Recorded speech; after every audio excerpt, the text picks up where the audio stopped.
Hey, good evening, fam. Good evening.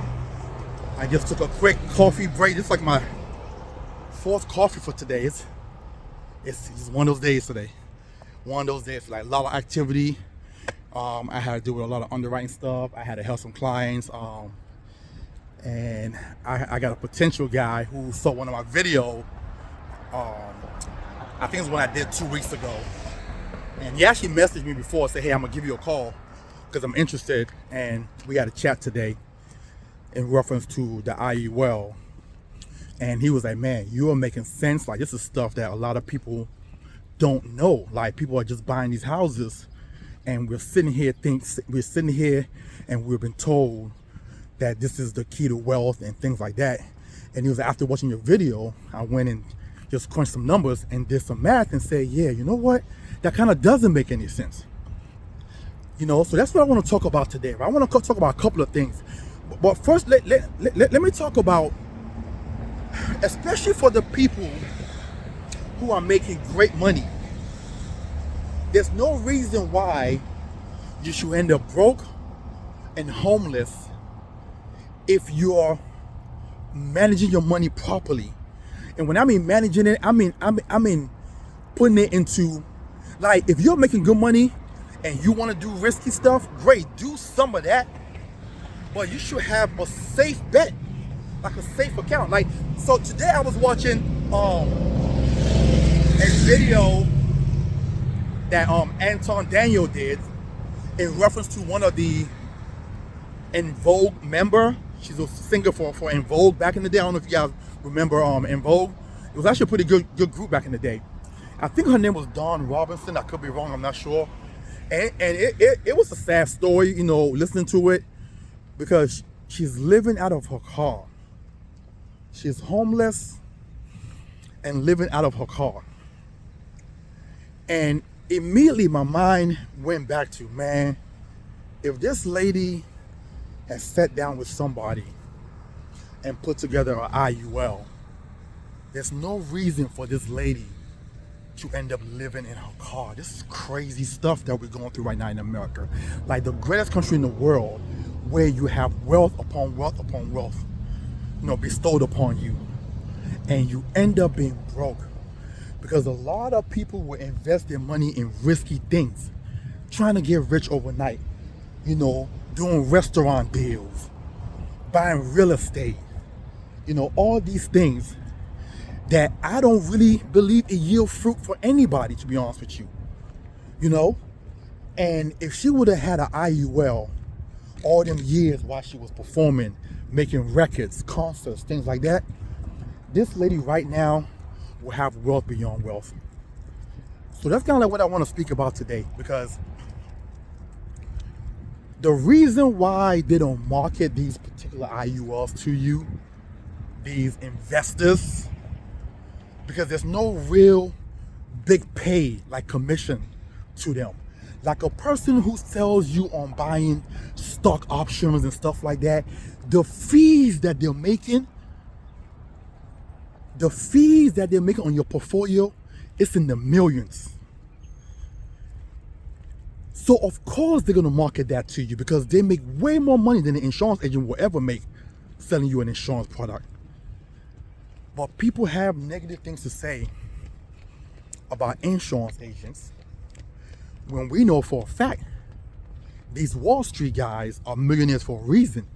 They didn't want making the big killing. They didn't want telling you, come buy these stock options, come invest in this. And they're fattening up their pockets. Everybody's out here running, so that should be out here running too. And it's a sad story listening to this lady who was in a pretty decent group. And I didn't even look up how much they bought in. And I don't remember how much albums that they had, but they was out for a while. You know, I remember being little and the little girls were going to their concerts. So they made some change. They shouldn't have ended up being homeless, living in a van. Listen, I'm gonna keep, you know, a lot of people, they don't find insurance sexy, and that's okay. Sometimes the sexy thing might not be the best thing. Sometimes the sexy thing might not be the best thing for you. Even in a relationship, I want you guys to understand that. That sexy girl or that sexy man might not be the best thing for you. It might be that simple woman or that simple man that could be the one that changed your life.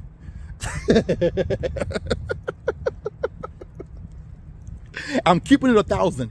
That sexy man or that sexy woman might be the one that come in and ruin your life. Okay? It's the same thing with these financial products that they sell you on. It's sexy. Life insurance is not sexy. It's boring. There's nothing sexy about life insurance at all. It's boring. But it is the best thing for you.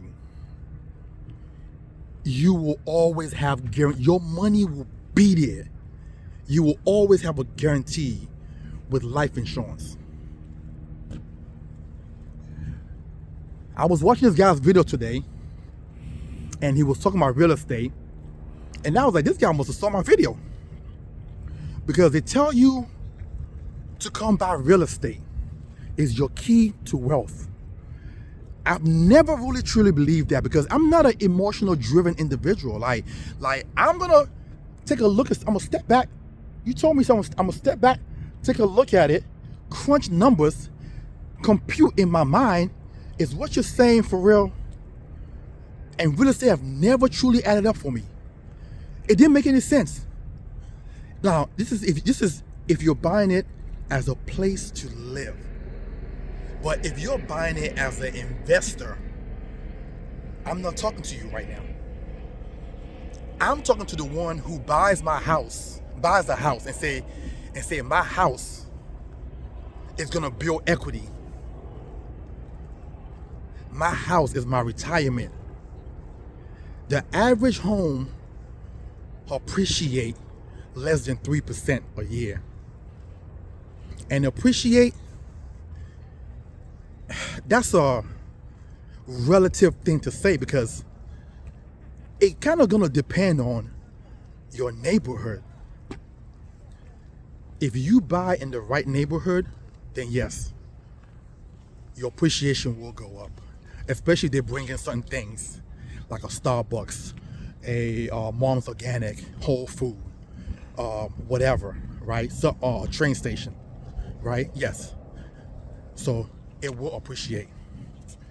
But if you buy your house in a location that don't have anything like that and nothing like that's coming down anytime soon, your house is not gonna appreciate that much. So what equity can you say you've built? You've wasted time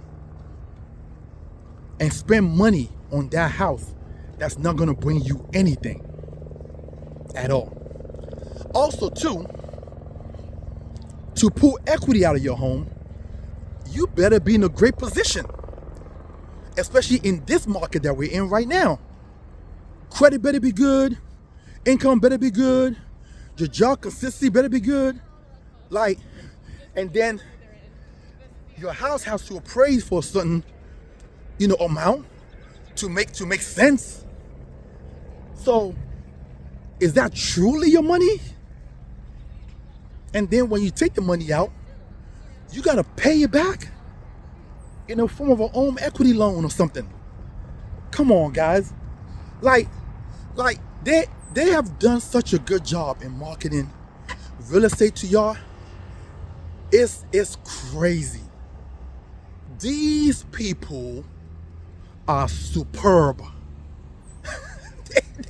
They are superb human beings in marketing these real estate ideas to you, right? Because at the end of the day, the numbers just doesn't add up at all. Okay? So I'm here to tell you, and I don't care who gets mad, because there's another person that saw my video and immediately say, "Sir, do you own a home? Do you own a property?" And I respond by, "Absolutely not, because I'm smart." What are you talking about? Like, what you mean? What you mean? I don't own those, but my financial portfolio says a different story. You understand? Or for you that I don't need to have good credit to pull out. I don't need to have stability in my job to pull out. You understand? I don't need my anything to be reevaluated for me to get my money. And I'm actually growing money instead of paying into debt. And this is the thing that I want to educate you guys on. A lot of y'all are living in this la-la dream, la-la land, because they sold you on, yeah, you keep paying that money, girl. You keep paying that mortgage, guy. And this home will be there for you when you need it. It's a lie. It's a lie. You guys can find 10 people and ask them, has your home actually paid out dividend for you? They're going to tell you no, all 10. If they want to be honest, they're going to tell you no. So, how you doing? So, if they really want to be honest with you, they're going to tell you, no, it hasn't. They're going to tell you if they have to pull money out right now. I know a couple of people right now that live in a good part of Maryland. And they bought their house 15, 17 years ago. It's showing some form of equity in there. But because their credit is bad now, because they had a job loss, things went bad, they can't get the money unless they sell the house. Man, listen, man. Oh, God. Okay. And even if you were able to get the money, the interest you have to pay on that money, it deters a lot of people from pulling the money. So I need some answers, somebody. How is this a true investment? It is not. It's a lie. It just makes you feel good to say you own a home. Okay? It makes you, let me tell you, I live in a luxury apartment.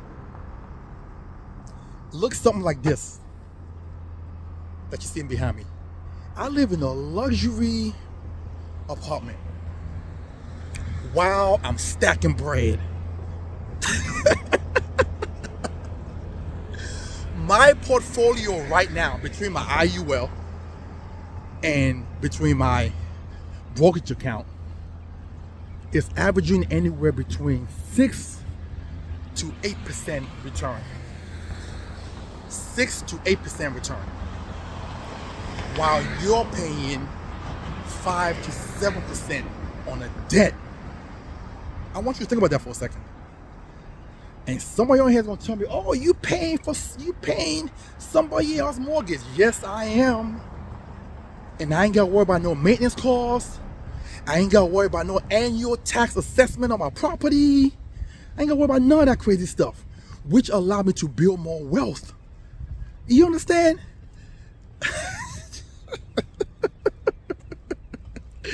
Listen, you have been played. They are playing, and I don't know why, when 2025 and people are still falling for this.